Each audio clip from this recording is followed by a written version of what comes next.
Aleluia. Qual a palavra do Senhor nos diz? Eis que veio um leproso e o adorou, dizendo: Senhor, se queres, podes tornar-me limpo. Aleluia. Somente até que, irmãos, aqui a palavra do nosso, pode se assentar. Aqui a palavra do nosso Deus nos diz que Jesus estava no monte. Quando ele estava descendo do monte, ao seu redor tinha uma grande multidão.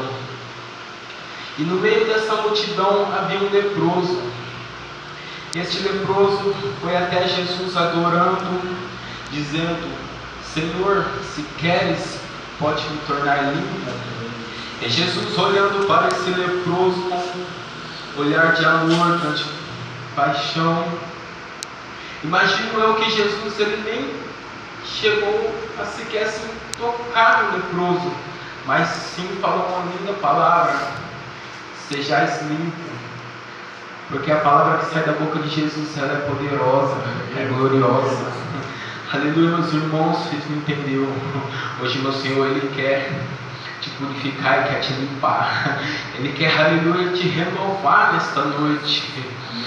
E aquele leproso, adorando ao Senhor, viu aquilo que Jesus tinha feito nele e o adorou mais ainda.